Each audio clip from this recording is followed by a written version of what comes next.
Since my last Proud Family review did quite well, I decided to look into what is possibly the worst episode of the Proud Family reboot ever.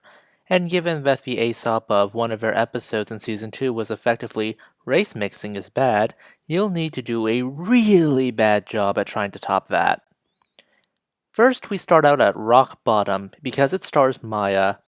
I already covered my problems with Maya, but to make a long story short, she is a toxic prick.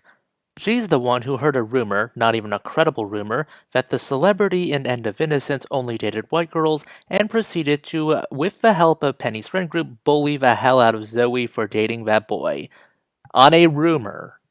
And she has demonstrated the ability to buy into conspiracy theories such as the idea of Beethoven being a fourth black. And then she enters activist mode where her right to speak and get offended on behalf of others regardless of the actual feelings of others and their problems take precedence. Mind you, the narrative only calls this out one time and sides with her the rest of the time, like the aforementioned End of Innocence episode. When she started the he only dates white girls conflict, she doesn't even apologize at the end of that one.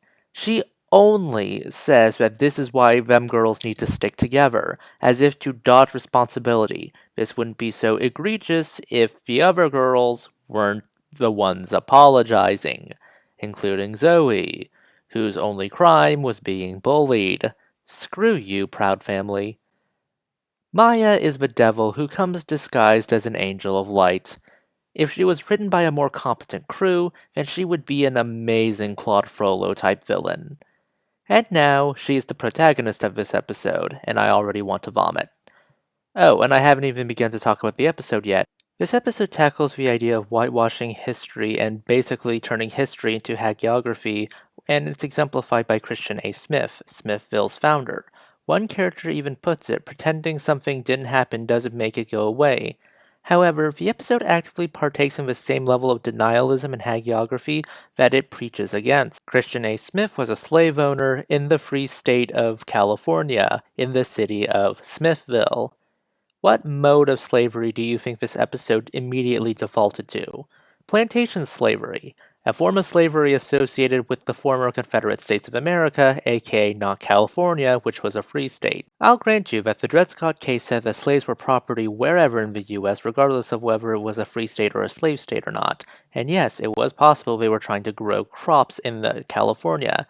However, I find defaulting to plantation slavery to be lazy writing, especially since this is a golden opportunity to explore some of California's own violent racial history, specifically during the gold rush of the 1840s and 50s, which saw slaves get imported to mine for gold. But I suspect they wouldn't want to go into that because A, the writers would actually need to read the Wikipedia page about the topic when they can just default to plantation slavery, and B, acknowledging the other shameful aspect of California history, America's original sin, the horrific treatment of Native Americans. In the 1850s, we saw many Native Americans get flat out enslaved, many of whom were forced to dig for gold for their new masters. Others were killed in an assortment of massacres during the California genocide. This episode could have explored some of that history, maybe even the brutality of mining, since that's barely brought up in most media I've seen, but they just had to take the lazy way out. Like, I don't know, digging up a diary in a flower bed which apparently sits on the old slave barracks on the plantation. This deus ex machina of a diary just really proves that Christian A. Smith is a slave owner, and that the character of the day was really just a ghost of one of Christian A. Smith's slaves. I know my history is bad, but I suspect slave owners wouldn't be too keen on allowing their slaves to read and write beyond a certain level. I don't think they would allow them to keep diaries either, so where exactly did this Emily girl get all the paper and the book bindings for a diary and the ink? There's also some misrepresentation of Lincoln here, like the idea of deporting black slaves was floated by Lincoln, but this episode treats it as if that was going to be the end goal for all black people in America. Why no mention about how that opinion changed during the course of the Civil War, and why not bring up Frederick Douglass, who I believe had many conversations with Lincoln, and he was ardently against the idea of just simply being deported to wherever the US government felt they should be deported. There's also how the border states get misrepresented in this episode, but I don't want to talk about that because this will turn into a history episode very quickly. I also hate how readily everyone seems to believe this random diary found in a garden is just proof enough that Christian A. Smith was a slave owner, all because some ghost girl led them to it. Start thinking like an inquisitor for 3 seconds. This diary has been held under absolutely no scrutiny whatsoever. We have many books and documents in history which were either forgeries or polemics in the guise of history or official documents. What's on your screen right now is Procopius, The Secret History, which is so critical of Justinian and his court that it claims that Justinian walked around headless and that he was some kind of demon incarnate in human form. This was probably made, if it even was made by Procopius, to keep his job security since he's the court historian. And of course, you know how Roman Emperor job security is. They tend to be deposed in rebellions and civil wars. Yeah.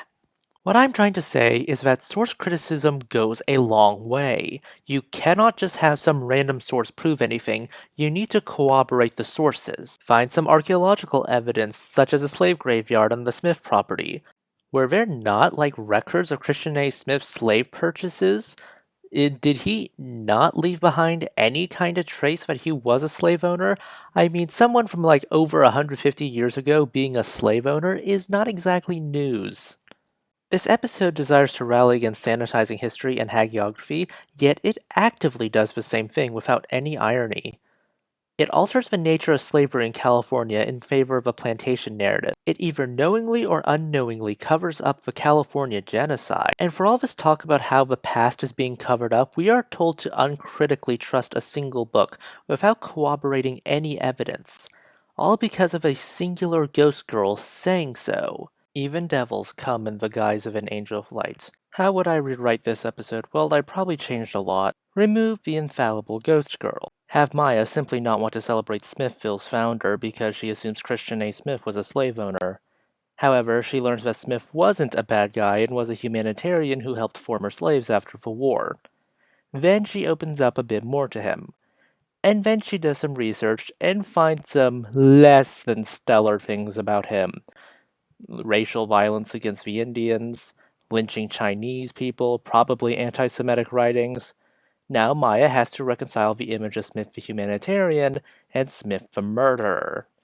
When you have Maya being the one to draw these conclusions, it makes her come off less like a clueless preacher and more like an actual human being. But those are just my thoughts. Let me know what you think in the comments. Please consider liking, subscribing, and tipping the channel on Ko-fi. This is Cyril signing off.